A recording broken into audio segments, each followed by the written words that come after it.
PM Modi आज आर्थिक सुधारों पर करेंगे चर्चा। बजट से पहले दिग्गजों की राय, विकसित भारत के रोडमैप पर नजर।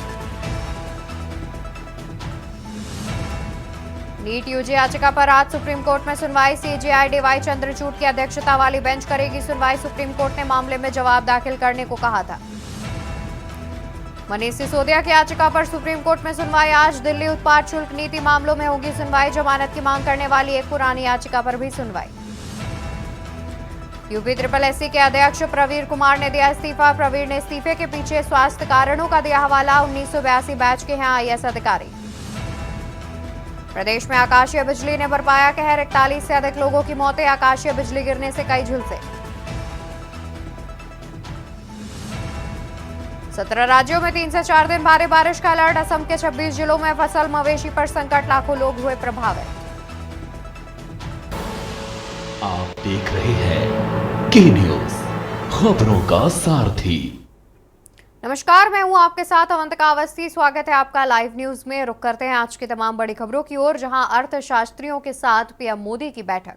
बजट को लेकर अर्थशास्त्रियों के साथ बैठक करेंगे प्रधानमंत्री नरेंद्र मोदी।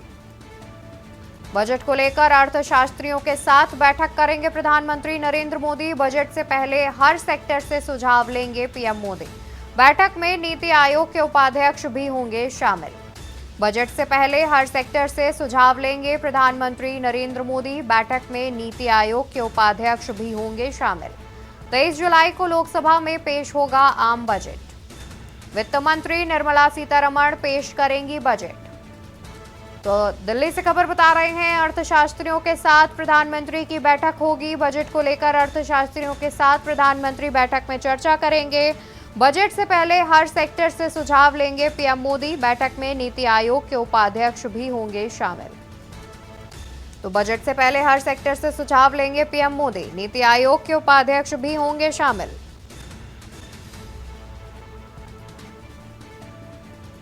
तो आपको बता दें कि वित्त मंत्री निर्मला सीतारमण पेश करेंगी बजट। तो अर्थशास्त्रियों के साथ पीएम मोदी की होगी बैठक। बजट को लेकर अर्थशास्त्रियों के साथ बैठक करेंगे प्रधानमंत्री नरेंद्र मोदी। रूस और ऑस्ट्रिया के बाद पीएम मोदी पहुंचे दिल्ली। रूस और ऑस्ट्रिया की यात्रा पूरी करने के बाद स्वदेश रवाना। रूस और ऑस्ट्रिया की यात्रा पूरी करने के बाद स्वदेश रवाना। पीएम मोदी ने दोनों देशों के शीर्ष नेतृत्व से की बातचीत।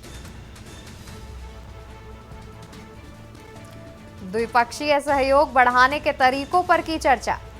तो रूस और ऑस्ट्रिया की यात्रा पूरी करने के बाद स्वदेश लौटे प्रधानमंत्री नरेंद्र मोदी। पीएम मोदी ने दोनों देशों के शीर्ष नेतृत्व से बातचीत भी की। द्विपक्षीय सहयोग बढ़ाने के तरीकों पर भी चर्चा की। तो रूस और ऑस्ट्रिया से पीएम मोदी वापस अपने देश लौट गए हैं, वापस अपने देश लौट आए हैं। पीएम मोदी ने दोनों देशों के शीर्ष नेतृत्व से बातचीत भी की है, जहां पर द्विपक्षीय सहयोग बढ़ाने के तरीकों पर चर्चा भी की गई है। तो रूस और ऑस्ट्रिया के बाद पीएम मोदी पहुंचे दिल्ली।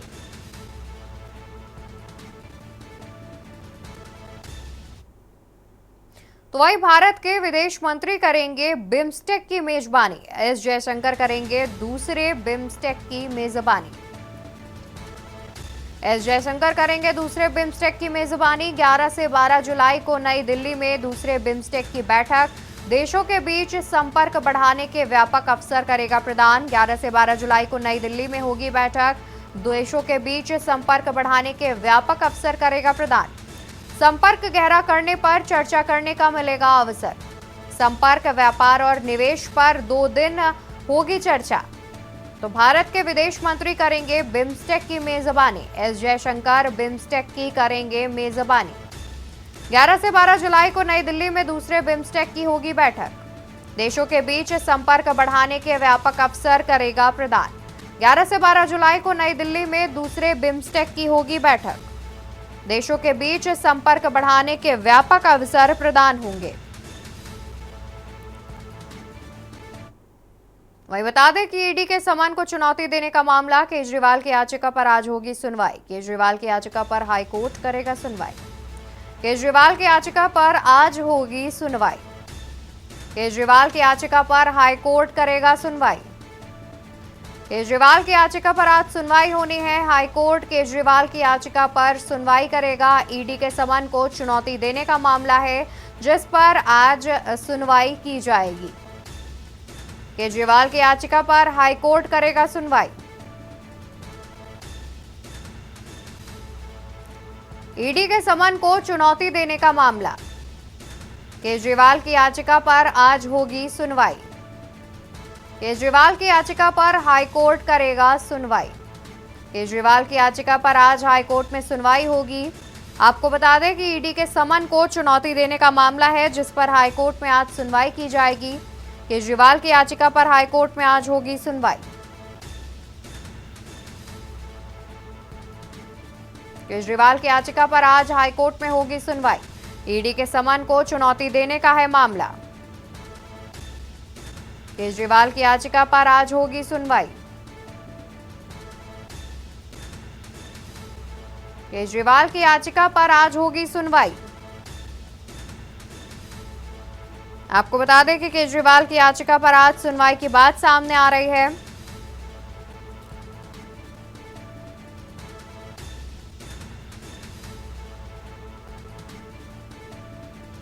केजरीवाल की याचिका पर आज होगी सुनवाई।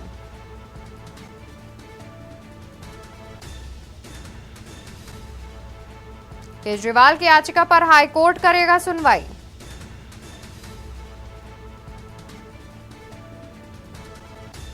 तो केजरीवाल की याचिका पर हाईकोर्ट करेगा सुनवाई।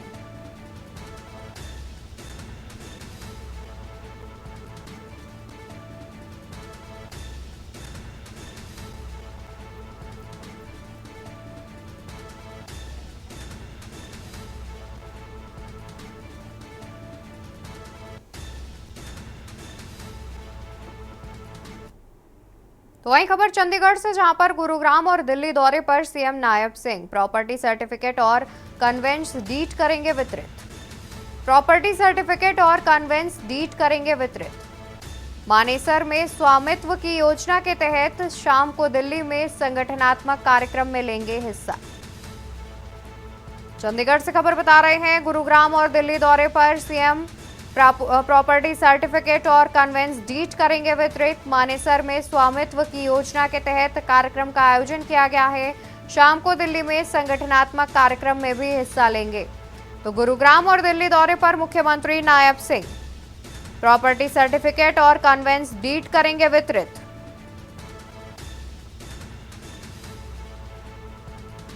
शाम को दिल्ली में संगठनात्मक कार्यक्रम में भी हिस्सा लेंगे सीएम नायब सिंह सैनी। तो गुरुग्राम और दिल्ली दौरे पर मुख्यमंत्री नायब सिंह सैनी प्रॉपर्टी सर्टिफिकेट और कन्वेंस डीड करेंगे वितरित।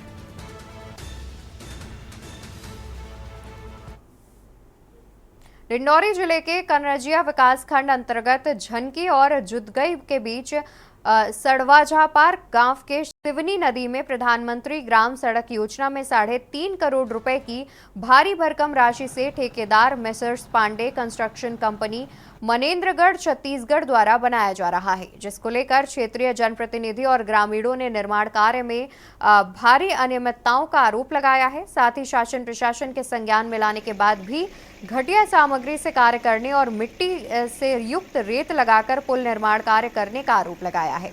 मिट्टी युक्त गिट्टी और रेत का उपयोग पुल निर्माण में खुलेआम किया जा रहा है, जो कि ये पुल के निर्माण कार्य में शुरू से ही ठेकेदार ने निर्माण कार्य में लापरवाही बरती है, जिसको लेकर ग्रामीणों ने बताया कि पुल के बेस पर लोहे की उचित मात्रा न लगाए जाने, कंक्रीट में मानक स्तर और उचित मात्रा में न मिलाकर मनमानी पूर्वक कार्य करने का आरोप है।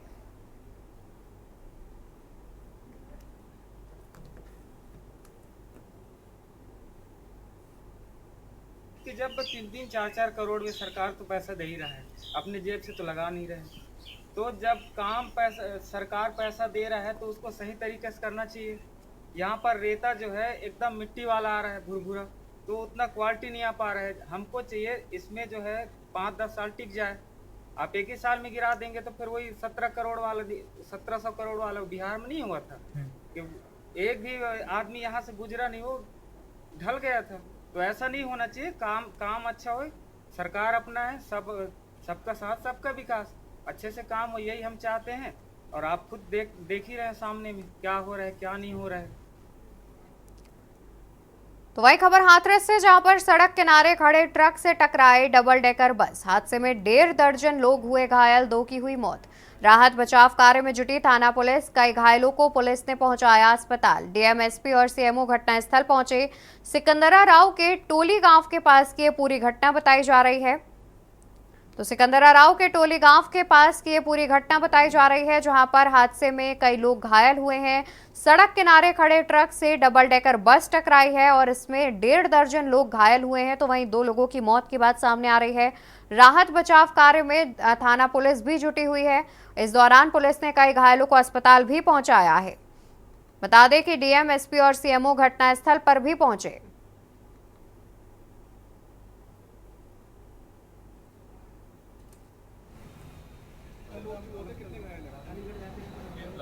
सुबह की ये घटना है और इसमें जैसे घटना की सूचना पर मौके पर सभी वरिष्ठ अधिकारीगण पहुँच गए थे और कुछ लोगों को पहले सभी लोगों को सामुदायिक स्वास्थ्य केंद्र सिकंदराव ले गया था। वहाँ पे काफ़ी लोगों को प्राथमिक उपचार के बाद डिस्चार्ज करके उनको अपने घर के अंदर भेज दिया गया। बाकी जो माइनर इंजर्ड थी या फिर जो सीरियसली इंजर्ड थे उनको बागला अस्पताल हाथरस और अलीगढ़। इसमें कितने लोग घायल हैं? इसमें लगभग 16 लोग घायल हैं और अभी तक 2 लोग की मृत्यु की पुष्टि हुई है। सर, ये जो हादसा हुआ है किस किस में हुआ था सर? ये रोड पे हुआ है। कितने सर, इसमें कितने लोग घायल थे? वहाँ से 11 बजे यहाँ पे आ रहे हैं, 5 बजे वहाँ जा रहे हैं गए अलीगढ़। किसी की मौत भी हुई है? हाँ? किसी की मौत भी हुई है? एक की डेड बड़ी। और इसी खबर पर ज्यादा जानकारी के लिए हमारे साथ संवाददाता धर्मेंद्र सिंह जुड़े हुए हैं। धर्मेंद्र, जिस तरीके से ये सड़क हादसे की बात सामने आ रही है, कई लोग घायल हैं। फिलहाल घायलों की स्थिति की बात करें तो कैसी स्थिति बनी हुई है?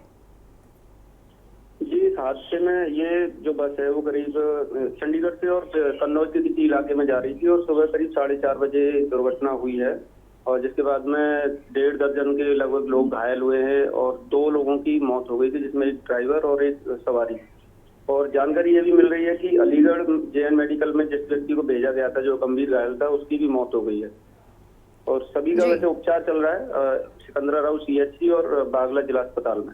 बिल्कुल। और ये हादसा किस वजह से हुआ? क्या तेज रफ्तार से बस आ रही थी?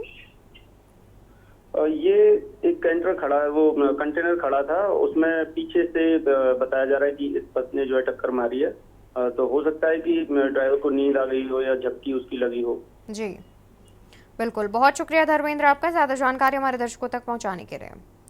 तो आपको बता दें कि पूरा मामला सामने आ रहा है, जहां पर 1.5 दर्जन से ज़्यादा लोग घायल बताए जा रहे हैं।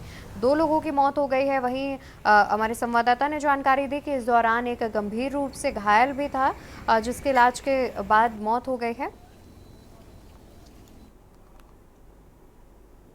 विधायक बेदीराम के खिलाफ गिरफ्तारी वारंट हुआ जारी। विपुल दुबे के खिलाफ भी गिरफ्तारी वारंट जारी किया गया है। रेलवे ग्रुप डी भर्ती परीक्षा के पेपर लीक कराने का मामला। विपुल दुबे के खिलाफ भी गिरफ्तारी वारंट हुआ जारी। रेलवे ग्रुप डी भर्ती परीक्षा के पेपर लीक कराने का मामले में चल रही सुनवाई के बीच कोर्ट ने दिए आदेश।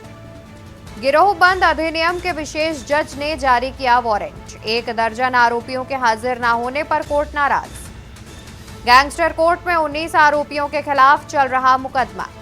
1 दर्जन आरोपियों के हाजिर न होने पर कोर्ट नाराज। गैंगस्टर कोर्ट में 19 आरोपियों के खिलाफ चल रहा मुकदमा। कोर्ट ने कृष्णानगर इंस्पेक्टर को दिया आदेश। 26 जुलाई तक गिरफ्तारी कर वारंट।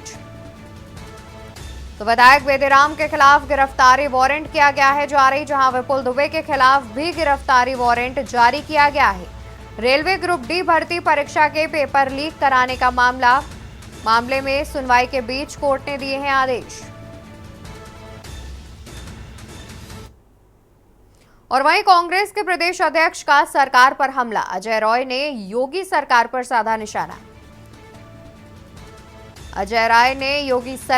साधा निशाना। कहा कि 6 साल से जेईई भर्ती का परीक्षा परिणाम नहीं हुआ जारी। परिणाम न आना भाजपा सरकार की नाकामी। 2018 में उत्तर प्रदेश अधीनस्थ सेवा आयोग ने निकाली थी भर्ती। 1388 पदों के लिए जेई के लिए निकाली गई थी भर्ती। परीक्षा परिणाम जारी नहीं होने से युवा काट रहे चक्कर। भाजपा सरकार युवाओं के साथ कर रही दुर्व्यवहार। तो कांग्रेस प्रदेश अध्यक्ष ने सरकार पर किया हमला। अजय राय ने योगी सरकार पर निशाना साधा है। कहा कि 6 साल से जेई भर्ती परीक्षा परिणाम नहीं हुआ जारी। परिणाम ना आना भाजपा सरकार की नाकामी। 2018 में उत्तर प्रदेश अधीनस्थ सेवा आयोग ने निकाली थी भर्ती। 1388 पदों के लिए जेई के लिए निकाली थी भर्ती। परीक्षा परिणाम जारी नहीं होने से युवा काट रहे हैं चक्कर। भाजपा सरकार युवाओं के साथ कर रही दुर्व्यवहार। तो कांग्रेस प्रदेश अध्यक्ष अजय राय ने सरकार पर बोला है हमला, जहां पर अजय राय ने योगी सरकार पर निशाना साधा है। बता दें कि 6 साल से जेई भर्ती परीक्षा का परिणाम जारी नहीं हुआ है, जिसको लेकर के कांग्रेस प्रदेश अध्यक्ष अजय राय ने योगी सरकार पर हमला बोला और कहा कि ये योगी सरकार परीक्षार्थियों के साथ दुर्व्यवहार कर रही है। ज्यादा जानकारी के लिए हमारे साथ संवाददाता संदीप मिश्रा जुड़े हुए हैं। संदीप, जिस तरीके से कांग्रेस प्रदेश अध्यक्ष ने योगी सरकार पर निशाना साधा है, फिलहाल अगर देखा जाए तो अभी तक क्या इस पर बीजेपी ने कोई पलटवार किया है?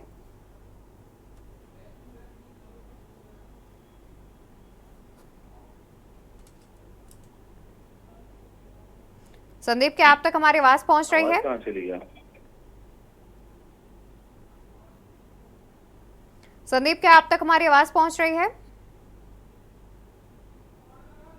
ठीक है, तो हमारे संवाददाता से हमारा संपर्क नहीं हो पा रहा है। बता दें कि कांग्रेस प्रदेश अध्यक्ष अजय राय ने योगी सरकार पर हमला बोला है और पिछले 6 साल से जेई भर्ती परीक्षा का परिणाम सामने नहीं आया है, जिसको लेकर के कांग्रेस प्रदेश अध्यक्ष ने योगी सरकार को घेरते हुए हमला बोला और कहा कि भाजपा सरकार छात्रों के साथ, युवाओं के साथ दुर्व्यवहार कर रही है। 2018 में यह भर्ती निकाली गई थी, जिसका परिणाम अभी तक सामने नहीं आया। 1388 पदों के लिए यह भर्ती थी। परीक्षा परिणाम जारी नहीं होने से युवा काट रहे हैं चक्कर। कहा कि भाजपा सरकार युवाओं के साथ कर रही दुर्व्यवहार।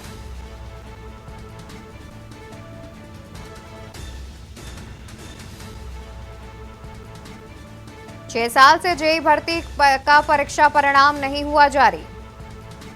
परिणाम ना आना भाजपा सरकार की नाकामी।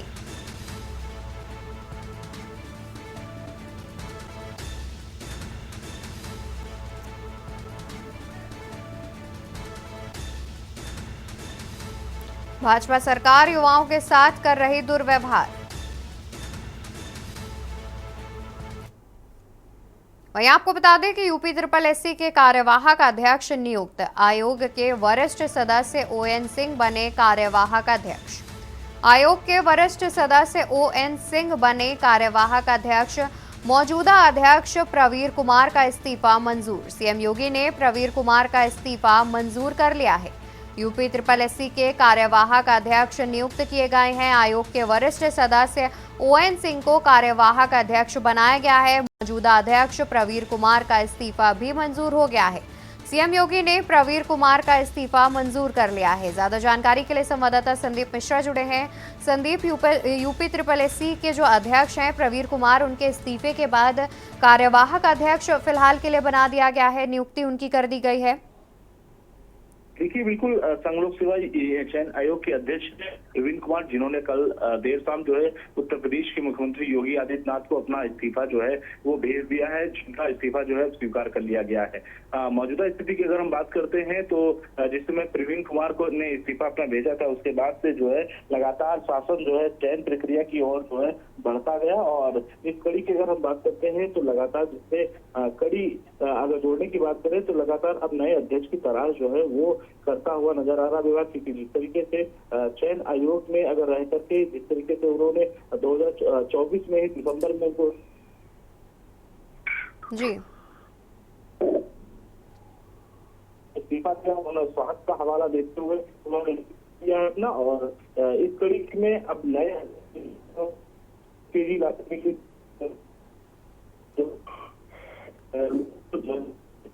चलाने की बात। बिल्कुल संदीप, आपकी आवाज हम तक साफ तौर पर पहुंच नहीं पा रही है। फिलहाल बहुत शुक्रिया आपका ज्यादा जानकारी दर्शकों तक पहुंचाने के लिए। तो आपको बता दें कि यूपी SSSC के कार्यवाहक अध्यक्ष नियुक्त कर लिए गए हैं, जहां पर वरिष्ठ सदस्य ON सिंह को कार्यवाहक अध्यक्ष बनाया गया है।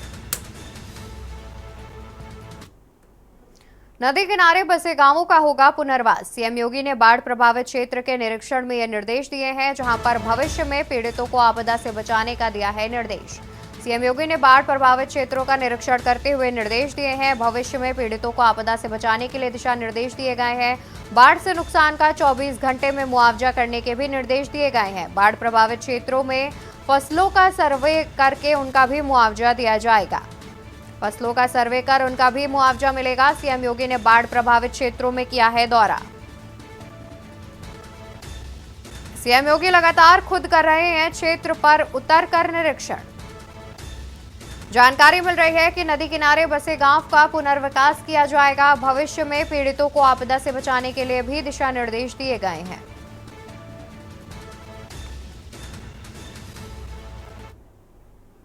शहरों में बदल रहे आवासीय योजनाओं के मानक। सरकारी निजी क्षेत्र की कॉलोनियां बसाने के लिए अनिवार्यता।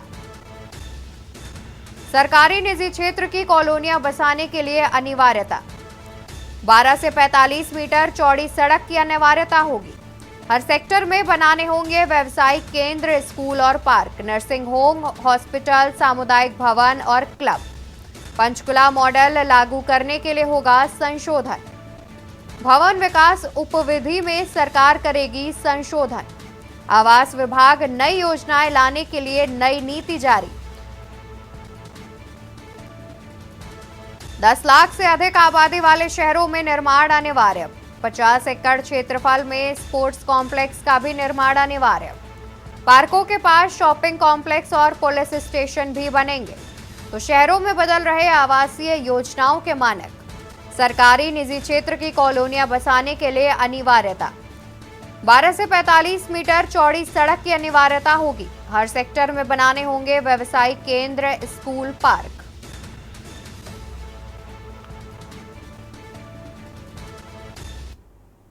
तो खबर वहीं फिरोजाबाद से, जहां पर जमीन घोटाले में एसडीएम विवेक राजपूत पर मुकदमा। एसडीएम विवेक राजपूत सहित 19 लोगों के खिलाफ मुकदमा हुआ दर्ज और शासन के खिलाफ सख्त रुख के बाद मुकदमा दर्ज कर जांच की गई। करोड़ों की जमीन हड़पने वाले एसडीएम समेत 5 निलंबित किए गए। एसडीएम के साथ नायब तहसीलदार भी हुए हैं निलंबित। राजस्व निरीक्षक, लेखपाल और पेशकर भी निलंबित किए गए। गांव रुधेनी स्थित 75 बीघा विवादित भूमि का मामला है। 75 बीघा जमीन को करीबियों के नाम हुआ था बैनामा। 75 बीघा जमीन को करीबियों के नाम हुआ था बैनामा। तो आपको बता दें कि राजस्व निरीक्षक, लेखपाल और पेशकर इस मामले में निलंबित किए गए हैं। पूरा मामला सामने आ रहा है फिरोजाबाद से, जहां पर जमीन घोटाले में एसडीएम विवेक राजपूत पर मुकदमा हुआ है। एसडीएम विवेक राजपूत के साथ 19 लोगों के खिलाफ मुकदमा दर्ज किया गया है, जहां पर शासन के सख्त रुख के बाद मुकदमा दर्ज कर जांच की शुरुआत की गई। करोड़ों की जमीन हड़पने वाले एसडीएम के साथ 5 लोगों को निलंबित भी किया गया। एसडीएम विवेक राजपूत के साथ 19 लोगों पर मुकदमा हुआ दर्ज। शासन के सख्त रुख के बाद मुकदमा दर्ज कर हुई जांच।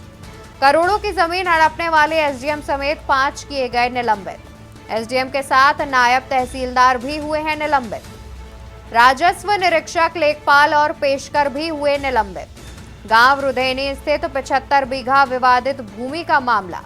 75 बीघा जमीन को करीबियों के नाम हुआ था बैनामा।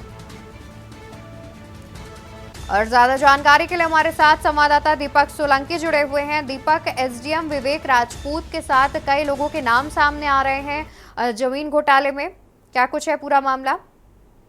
जी, ये मामला काफी दिन पहले का चल रहा था अदालत में, करीबन 29 साल पहले से है। तो एसडीएम के यहाँ एक मुकदमा चल रहा था जिसमें एसडीएम ने मिली भगत करके बिहार की तर्ज पर नौकरी के बदले जमीन के तर्ज पे जमीन के बदले जमीन तय की। रिश्वत में जमीन के बदले जमीन तय करके विपक्षी के पक्ष में आदेश करके और अपने सगे संबंधियों के नाम में रिश्वत के तौर पर जमीन के बैनामा करा लिए गए। और एसडीएम जी इसकी जानकारी जब उसके एक पक्ष को हुई तो उसने डीएम को जाके शिकायती पत्र दिया, जिसमें डीएम ने सीडीओ के नेतृत्व में अध्यक्षता में 4 सदस्यीय टीम का गठन किया, जिसपे जांच बैठाई गई। जांच में विवेक राजपूत और उनके साथ नायब तहसीलदार और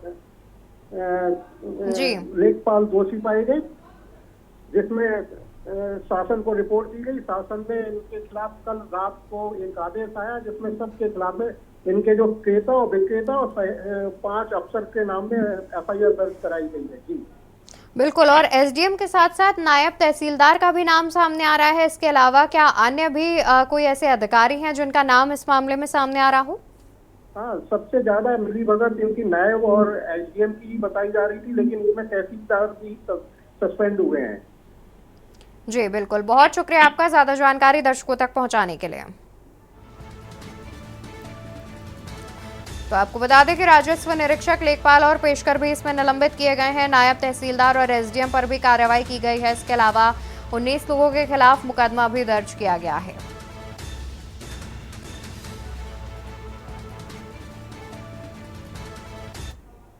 इसी बीच खबर एटा से सामने आ रही है। एटा से बड़ी खबर आपको बताते हैं। पारिवारिक रंजिश और कमेंट करने पर रोकना पड़ा भारी।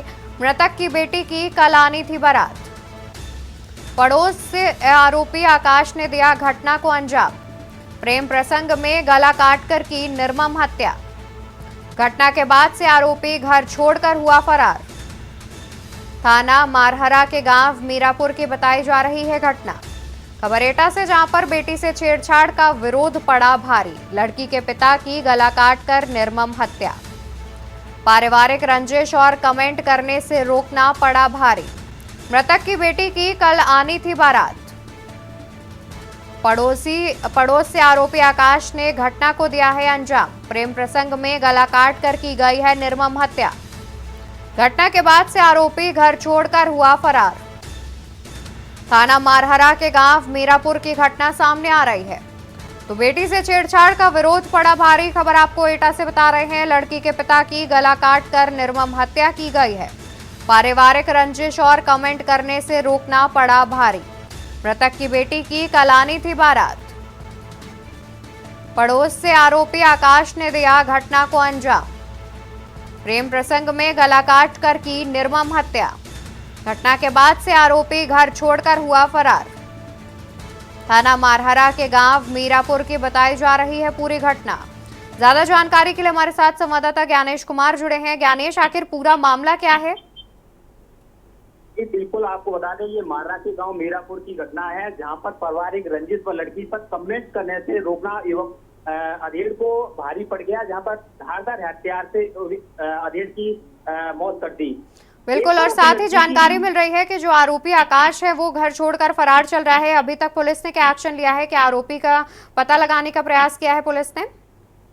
पुलिस पूरी तरह से घटना की बारीकी से मामले की जांच कर रही है। वहीं पुलिस ने सबूत देना स्टार्ट कर दिया है। जहां पर उसके रिश्तेदार हैं, यहाँ पर उसके मिलने वाले हैं, वहाँ पर दबिश देना स्टार्ट कर दिया है। जल्द ही पुलिस कार्रवाई की जल्द गिरफ्तारी करने की बात कर रही है। जी बिल्कुल, बहुत शुक्रिया ज्ञानेश आपका अधिक जानकारी दर्शकों तक पहुंचाने के लिए।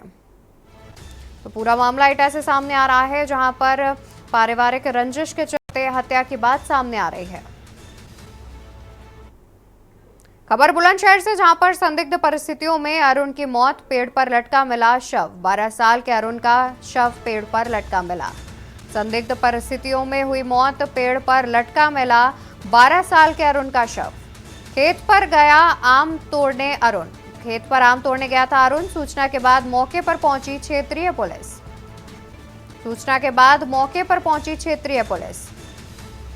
मौत के कारणों की जांच में जुटी पुलिस। मौत की सूचना पर ग्रामीणों में मचा हड़कंप।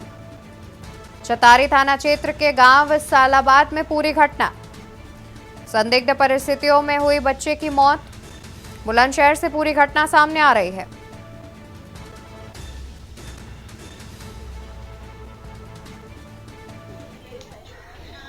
सूचना गई थी मुझको। अच्छा, क्या लगा आपको? जो कैसे देखा आपने बच्चे को अपने यहाँ मौके पर पहुंचकर? कैसा देखा? बिल्कुल नहर के नहीं, जमीन पकड़ा गई वाले जो है। एक लड़की मेरी आई, वाले गोद में उठा दो एकदम। कितने बजे घटना है लगभग? लगभग जैसे करीबन 1-1.5 बजे के बीच की बात है। अच्छा, कौन कौन लोग आए सबसे पहले यहाँ? सबसे पहले तो मैं और पंडित जी भाग के आए थे बस। अच्छा अच्छा। पंडित जी पहले घर गए, मेरे घर से लौट के आए मेरे संग ही। पुलिस को किसने सूचना दी थी? पुलिस को शर्मा जी ने दी थी, हमारे पंडित जी नहीं। क्या लग रहा है आपको? कितने किसको? आपको क्या लग रहा है इसके? मेरे भैया ही ना मार दो जी, मेरा भाई मेरा लड़का जो है। अच्छा। वो और कोई है ही ना वहाँ जी, तो वही मौके पे मिलो जी, और वही भगरो जी यहाँ से जो है। मैं घर गया था, अपने घर से आके देखा तो यहाँ पे ये पेड़ से लटका हुआ मिला, और इसके साथ में एक इसका जो अनिल चाचा था वो यहाँ मौके पे मिला। आपने कैसे सूचना, किसको सूचना दी सबसे पहले? यहाँ से जाके इनके घर कह के आया। बस घर के सब लोग। पुलिस को किसने सूचना दी? पुलिस को मैंने सूचना दी। अच्छा, कितने बजे की घटना है लगभग? 1:38 समय पर पुलिस को सूचना करी। ये थाना छतारी के अंतर्गत ग्राम सालाबाद में जो है पुलिस को सूचना मिली कि एक बच्चे ने जो है, जिसकी उम्र लगभग 12 वर्ष है, जिसका नाम अरुण कुमार है और वो ग्राम सालाबाद का ही रहने वाला है। पुलिस को ये सूचना मिली थी कि 12 वर्ष के बच्चे की जो है पेड़ पर जो है लटक कर जो है संदिग्ध परिस्थितियों में उसकी मौत हो गई है। इस सूचना पर जो है पुलिस पहुंची। पुलिस ने जो है फॉरेंसिक टीम बुलाई है। फॉरेंसिक टीम के द्वारा जो है फोटोग्राफी और सब करने के बाद शव को जो है पीएम मोर्चरी भेजा जा रहा है और पीएम में जो रिपोर्ट आई है और साक्ष्यों के आधार पर अग्रिम विधिक कार्रवाई की जाएगी। सर, कोई तहरीर मिली है? अभी तहरीर उन्होंने नहीं दिया है, जैसे भी तहरीर देंगे उसके अनुसार ही अग्रिम कार्रवाई की जाएगी। और यहाँ रुकेंगे एक छोटे से ब्रेक के लिए, जल्द हाजिर होंगे।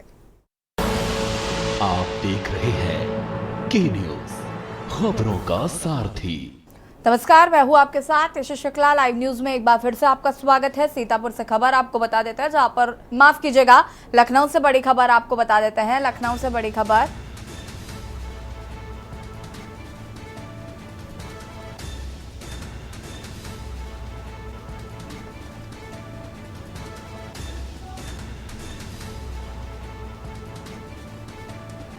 लखनऊ से खबर आपको बता रहे हैं।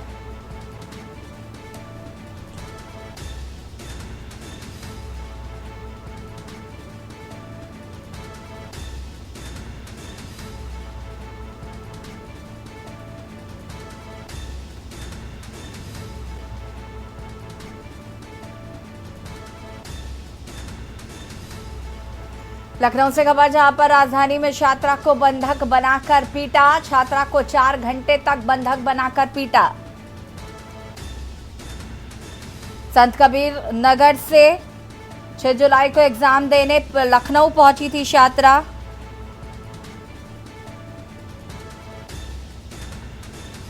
छात्रा के कपड़े उतरवाकर जबरन बनाया वीडियो। पीड़ित ने वीरेंद्र मिश्रा और उसके दोस्तों पर केस किया दर्ज।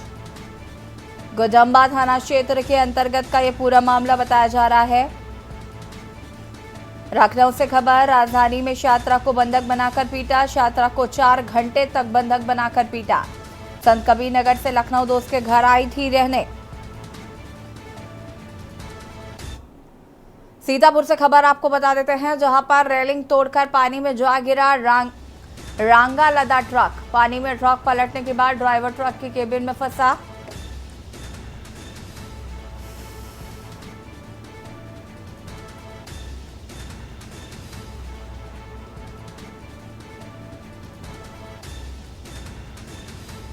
पांच घंटे से अधिक समय से ट्रक ड्राइवर केबिन में फंसा।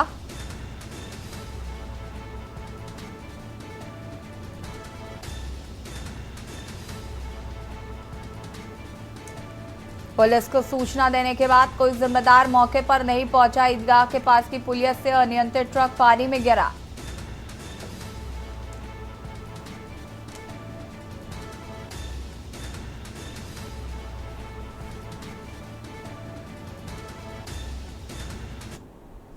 बांदा से खबर आपको बता देते हैं, जहां पर जल संस्थान की घोर लापरवाही सामने आई है। खपटिहा कला में पानी की सप्लाई ठप, पूरे गांव में नहीं पहुंचता पानी। ऑपरेटर टंकी को छोड़कर हैदराबाद में कर रहा है नौकरी। ऑपरेटर के परिवार ने टंकी को बनाया पशुवाड़ा।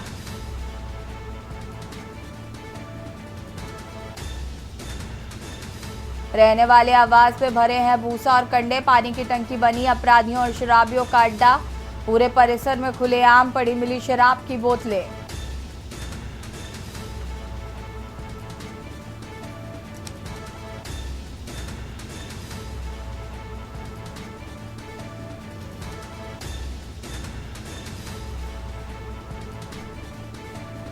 ऑपरेटर के परिवार ने टंकी को बनाया पशु बाड़ा।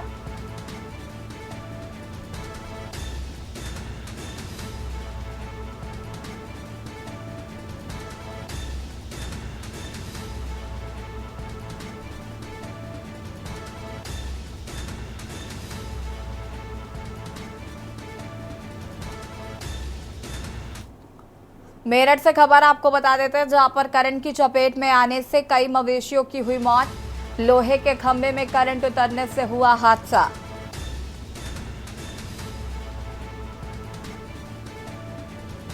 हादसे में आक्रोशित लोगों ने सड़क पर लगाया जाम। ग्रामीणों ने बिजली विभाग के खिलाफ जमकर किया हंगामा। सूचना पर पहुंची पुलिस ने समझा बुझाकर मामले को शांत कराया। मुआवजा दिए जाने की मांग कर रहे थे ग्रामीण।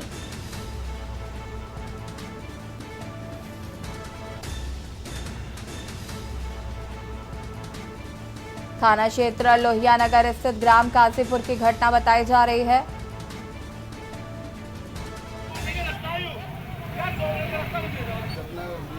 हमारी 4 भैंस हैं, 1 गाय है, 2 लवारे हैं, 2 कपड़े करंट की चपेट में आ गए। करंट की चपेट में आ गए। वो करंट किस चीज़ से उतरा? हम लोहे का वो है खंबा है। खंबे में करंट उतरा जी। 11,000 की लाइन है। ठीक है। तकरीबन कितनी कीमत आपकी भैंस वगैरह? भैया 10 से 15 लाख के बीच में। घाघरा नदी का जल प्रलय, डूब गए सैकड़ों घर, हजारों हेक्टेयर खेती योग्य जमीन। तरफगंज तहसील के दर्जनों गांव बाढ़ से हुए प्रभावित।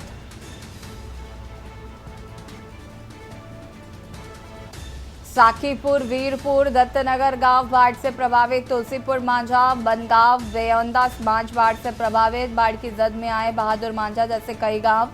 आलाधिकारी, जिला प्रशासन व्यवस्था कर रहा खानापूर्ति।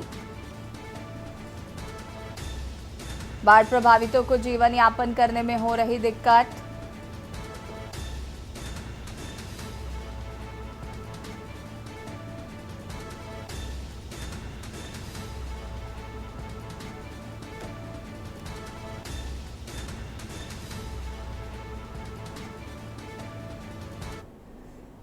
और इसी बीच आपको कानपुर से खबर बता देते हैं। कानपुर से खबर, शिवराजपुर बैरी क्रॉसिंग के पास पलटा ट्रैक्टर। ट्रैक्टर चालक की दबकर हुई दर्दनाक मौत। शिवराजपुर के अंतर्गत बैरी क्रॉसिंग के निकट ये हुआ हादसा।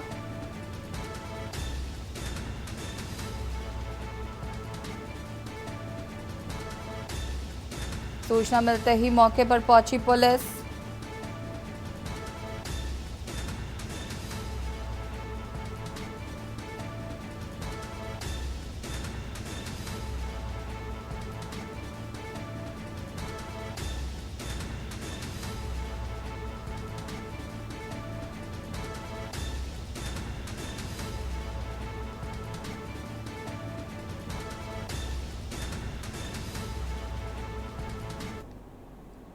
खबर फिरोजाबाद से है, जहां पर सिरसागंज थाना क्षेत्र के दक्षिणी मोहनगंज में एक वाहन चालक ने मंगलवार रात घर में फंदा लगाकर आत्महत्या कर ली। मृतक के ऊपर 70,000 रुपए का कर्ज था। उसने तगादे से परेशान होकर जान दे दी।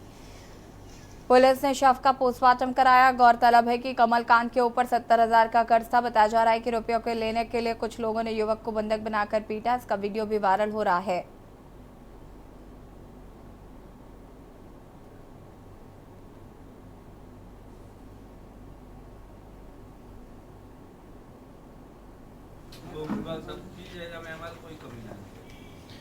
देखिए, कल रात 10 बजे SHO सिरसागंज को सूचना मिली कि मोहल्ला दक्षिण मोहनगंज में एक कमल नाम के व्यक्ति ने सुसाइड कर लिया है।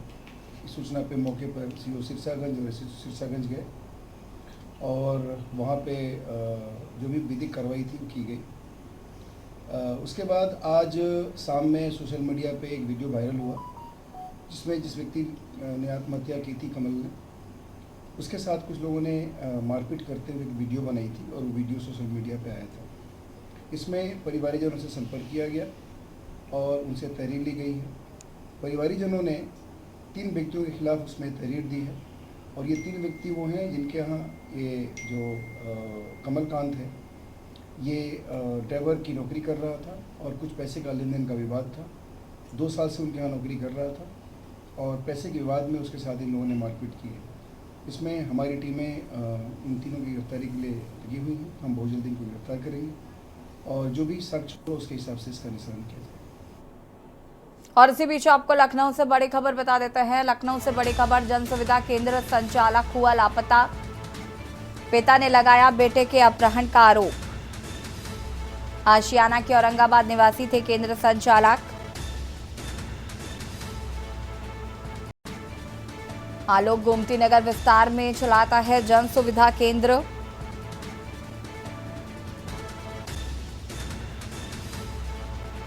अब तक वापस नहीं लौटा आलोक।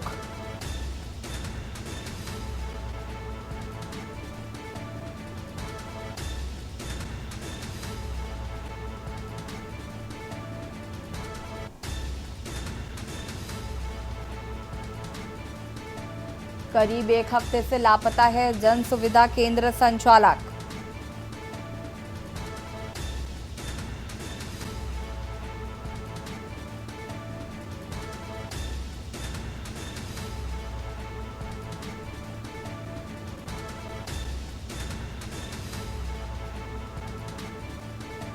जन सुविधा केंद्र संचालक हुआ लापता, पिता ने लगाया बेटे के अपहरण का आरोप।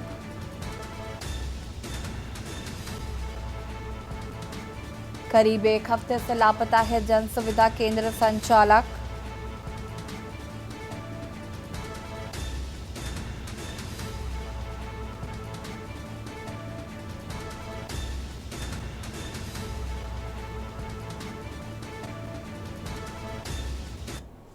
और लखनऊ से एक और खबर आपको बता देते हैं। लखनऊ से खबर, गोल्डन सिटी कॉलोनी में मिले शव की हुई शिनाख्त। लखनऊ से खबर आपको बता रहे हैं, घर से गुड़गांव में नौकरी के लिए निकला था ऋषभ पांडे।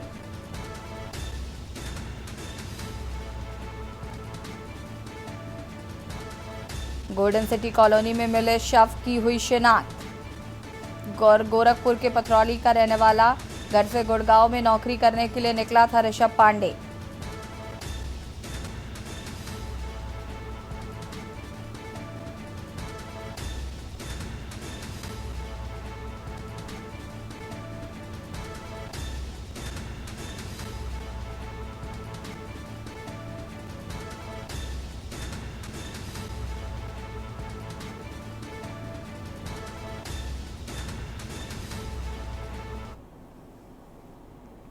नाव से दूल्हे संग बारातियों का सफर, नाव से दुल्हन की हुई विदाई। सिद्धार्थनगर से खबर है, जहां पर लगातार हो रही बारिश और नेपाल द्वारा पानी छोड़े जाने से जिले के अधिकतर नदियों का जलस्तर बढ़ गया है। ऐसे में तटवर्ती कई गांव चारों तरफ से बाढ़ की चपेट में हैं।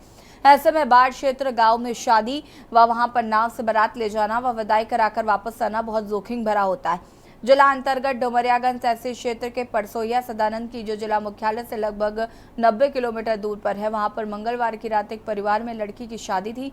गांव के चारों तरफ बाढ़ का पानी इस तरह भरा हुआ था कि करीब 3 किलोमीटर का सफर नाव से ही तय करना पड़ा। गांव में सुगम पुत्री कामेश्वर पांडे की शादी थी। बारात त्रिलोकी पुत्र जय मंगल पांडे गांव चोरथरी थाना इटावत से आई थी। कहाँ के रहने वाले हो? किस जिले में पड़ता है? सिद्धार्थनगर। कहाँ शादी आपकी हुई है? परसोइया। किस जिले में पड़ता है? सिद्धार्थनगर। क्या दिक्कत है? दिक्कत ये है, बाढ़ से सब दिक्कत हुआ है। नाव से हम लोग गए हैं, व्यवस्था सब हुआ था, उधर से आए हैं, व्यवस्थित मतलब विदाई भी हुआ है।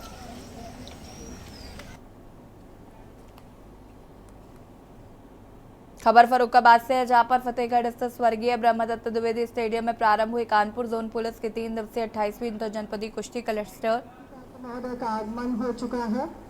कुश्ती, बॉक्सिंग, बॉडी बिल्डिंग व आर्म्स रेसलिंग प्रतियोगिता का मुख्य अतिथि फरुखाबाद के जिलाधिकारी डॉक्टर वीके सिंह, पुलिस अधीक्षक आलोक प्रदर्शी, अपर पुलिस उप अधीक्षक डॉक्टर संजय कुमार सिंह द्वारा संयुक्त रूप से फीता काटकर शुभारंभ किया गया है। इस अवसर पर जिलाधिकारी डॉक्टर वीके सिंह, पुलिस अधीक्षक आलोक प्रदर्शी, अपर पुलिस अधीक्षक doctor Sanjay Kumar Singh, CO city Pradeep Singh, CO Mohammadabad Arun Kumar, CO Amritpur Ravindranath Rai, CO Kaimganj Jai Singh परिहार, प्रतिसार निरीक्षक अविरल पांडे और एसटी नीरज कुमार आदि लोग मौजूद रहे। विभिन्न जनपदों से आई हमारी टीमें 3 दिन तक यहाँ पर बॉडी बिल्डिंग का प्रतियोगिता का आयोजन किया गया है और इसमें कप्तान साहब और हमने दोनों लोगों ने मिलकर इसका उद्घाटन किया है और हमारे जितने प्रतिभागी हैं सबको मेरी ओर से शुभकामना है कि वो अपना बेस्ट परफॉर्मेंस दें और पुलिस विभाग के सारे अधिकारी इस कार्य में लगे हुए हैं और स्पोर्ट्स जो है केवल एक विभाग का नहीं होता है, ये पूरे जनपद वासियों के लिए प्रेरणा का स्रोत होता है जो और बच्चे इस एक्टिविटी में भाग लेना चाहते हैं। देखिए स्पोर्ट्स के आधार पर नौकरी भी मिलती है, सरकारी नौकरी भी विभिन्न विभागों में मिलती है और आप अपना तो नाम होता ही है, देश और राज्य का भी नाम होता है। तो मेरी सभी से आग्रह है कि ज़्यादा से लोग पार्टिसिपेट करें और जो स्पोर्ट्स एक्टिविटी यहाँ पे हो रही है उसका आनंद भी लें और अच्छे से कार्यक्रम सफल हो, इसकी मेरी शुभकामना है। और सारे पुलिस विभाग के जितने अधिकारी कर्मचारी इस नेक कार्य में लगे हुए हैं उनको मेरी तरफ से बहुत बहुत बधाई। Thank you. और इसी बीच आपको लखनऊ से बड़ी खबर बता देते हैं। लखनऊ से बड़ी खबर, 2000 से 6 साल बाद भी रिजल्ट नहीं किया गया है जारी। मौके पर पुलिस ने अभ्यर्थियों को रोका। लखनऊ से खबर, जेईई 2018 भर्ती के अभ्यर्थियों का प्रदर्शन।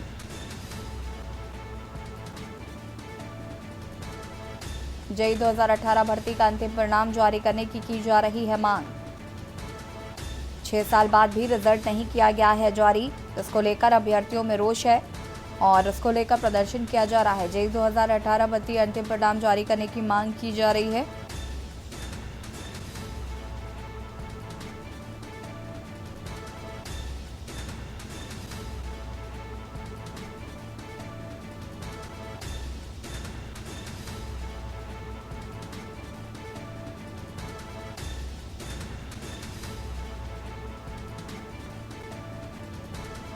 छह साल बाद भी रिजल्ट नहीं किया गया है जारी।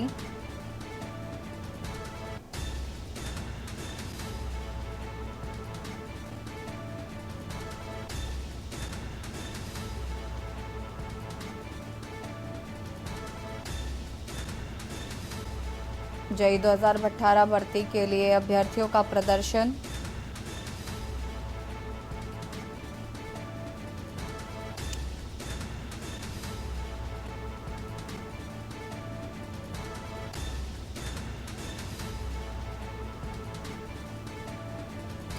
और इसी खबर पर ज्यादा जानकारी के लिए संवाददाता शिवा शर्मा हमारे साथ जुड़ चुके हैं। शिवा, क्या कुछ जानकारी है अभ्यर्थियों द्वारा जिस तरीके से प्रदर्शन किया जा रहा है?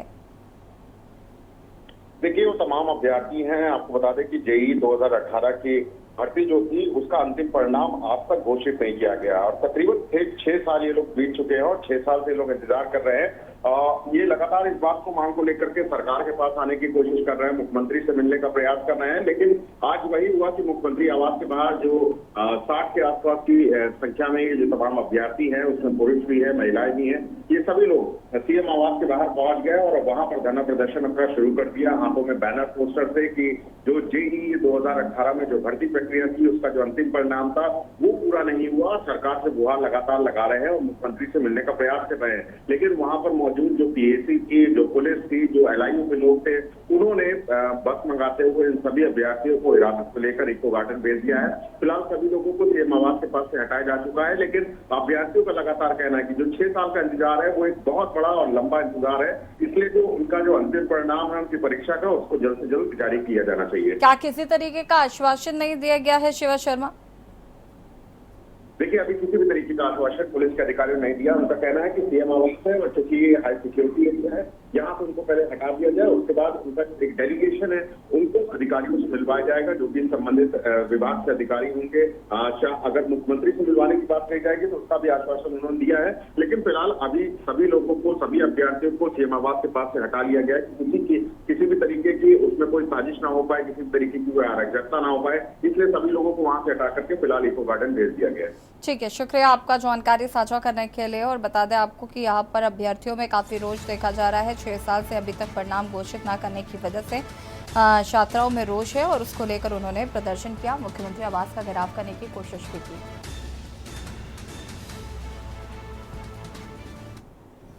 शारदा नदी के द्वारा बरसात में विकराल रूप धारण कर लिया गया है। बरसात से होने वाले नुकसान और ग्रामीणों की कृषि योग्य जमीन और मकान गांवों को बचाने के लिए बांध का निर्माण किया गया है। बेहटा ब्लॉक क्षेत्र के कोलूपुरवा गांव से देवपालपुर गांव तक 2021 में एक बांध बनाया गया था और उम्मीद जताई गई थी कि इस बांध के कारण नदी का पानी गांव में नहीं आएगा, लोगों को उतनी परेशानी का सामना नहीं करना पड़ेगा जिससे पहले हुआ करती थी।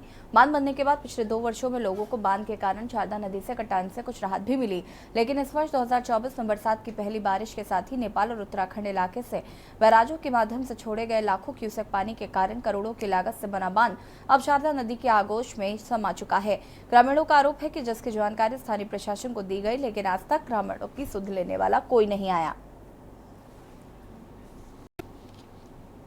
जो 2000 में हमारा बंधा बांधा गया था 21 में हाँ।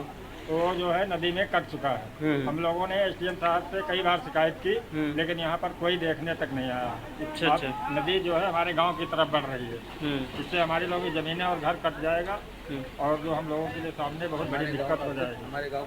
हमारे ये नदी की समस्या है, कटान हो रहा है। अच्छा, जो सन 2021 में बांध बना था वो है कि कट गया? वो कट गया, बांध सारा बांध कट गया। हमने एसडीओ साहब से बात की तो उन्होंने बताया कि प्रधान जी आप घबराइए मत, हम गांव नहीं कटने देंगे, किसी प्रकार की हानि नहीं होगी। तो आज 5 दिन हुए हम बात किए हुए, लेकिन आज जो साहब ने कोई भी संज्ञान नहीं लिया, न तो यहाँ देखने तक आए। और लाइव न्यूज पर फिलहाल इतना ही। देखते रहिए के न्यूज इंडिया। नमस्कार। आप देख रहे हैं के न्यूज, खबरों का सारथी।